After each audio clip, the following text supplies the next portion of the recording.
Hello दोस्तों, नमस्ते, प्रणाम। मैं आशा सरगम अपने यूट्यूब चैनल में आप सभी का स्वागत करती हूँ। और मैं आज लेकर के आई हूँ नाच गीत। आप सब लोग कमेंट बॉक्स में बताइए कैसा लगा नाच गीत। अरे गवाना करवाला पिया हो घर बैठवला। अरे गवाना करवाला पिया हो घर बैठवला। अरे अपने त गईला ये पिया पूर्वी हो बंगी जिया। ये हो पिया पूर्वी हो बंगी जिया। अरे गवाना करवाला पिया हो घर बैठवला। अरे गवाना करवाला पिया हो घर बैठवला।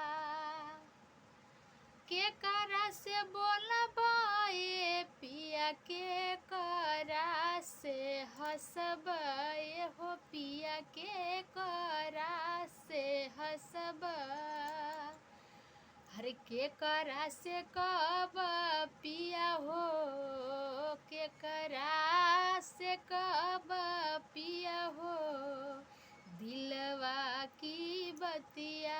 के करा से कब पिया हो दिलवा की बतिया। अरे सासू जी से बोली हाय धन ननद से हंसिहा। अरे हो धन ननद से हंसिहा। अरे देवरा से कोइहा धन हो देवरा से कोइहा धन हो दिलवा की बतिया। देवरा से कोइहा धन हो दिलवा की बतिया।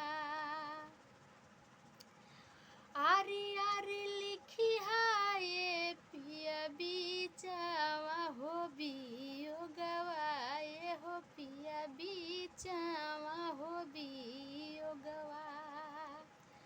अरे आरी आरी लिखिया धन हो आरी आरी लिखिया धन हो बीचवा बियो गवा। अरे गवाना करवाला पिया हो घर बैठवला। अरे गवाना करवाला पिया हो घर